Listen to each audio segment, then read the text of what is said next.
Je suis Sekongo Colonien Sinourou, donc spécialiste en services financiers numériques. Et actuellement, je travaille pour Mastercard en charge du développement des marchés sur le digital en Afrique francophone subsaharienne.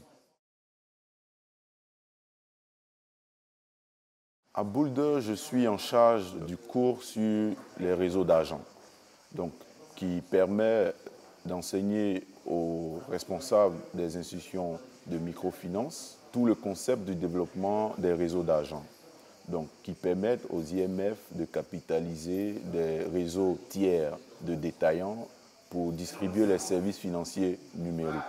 Donc nous partageons l'expérience et nous facilitons l'apprentissage réciproque entre les participants.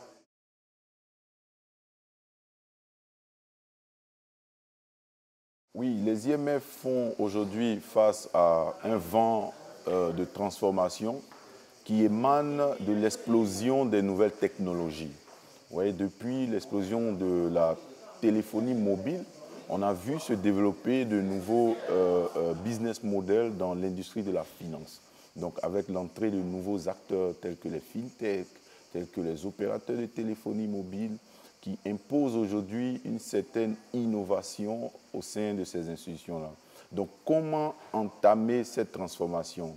Quels sont les éléments déterminants, les aspects stratégiques et opérationnels et surtout réglementaires que les IMF doivent prendre en compte pour implémenter ces nouvelles technologies au service de la clientèle?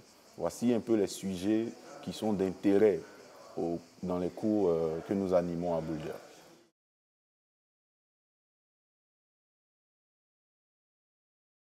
Les défis sont nombreux, d'abord sur le plan réglementaire. Nous avons besoin de plus en plus de cadres réglementaires assez précis et transparents qui donnent la possibilité aux IMF de mettre en œuvre leur stratégie de transformation, surtout le déploiement de réseaux d'agents.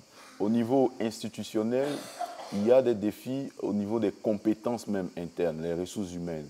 Donc c'est un secteur en pleine émergence où il y a le besoin de formation des IMF et de leur personnel.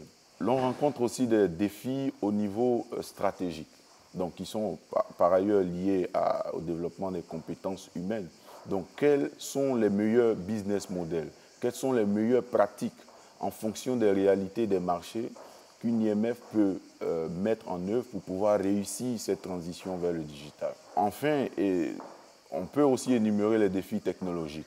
Donc l'accès à la technologie, donc l'accès au financement, l'accès à la connaissance technique, n'est-ce pas, pour mettre en œuvre et déployer des modèles durables, n'est-ce pas, et flexibles, surtout qui s'adaptent aux changements constants de la clientèle. L'avantage du programme de Boulder, c'est qu'il regroupe des professionnels, des praticiens du métier, donc qui permet de partager l'expérience de plusieurs marchés. Et nous avons l'avantage d'avoir des participants de divers horizons, avec divers niveaux de compétences au sein des institutions qui facilitent le partage d'expériences. Et Boulder est la place par excellence pour les institutions qui veulent comprendre les enjeux liés à la digitalisation, qui veulent aussi apprendre des cas pratiques de professionnels qui ont pratiqué le métier et qui peuvent prodiguer des conseils sur mesure. Et c'est un cadre excellent d'apprentissage et j'encourage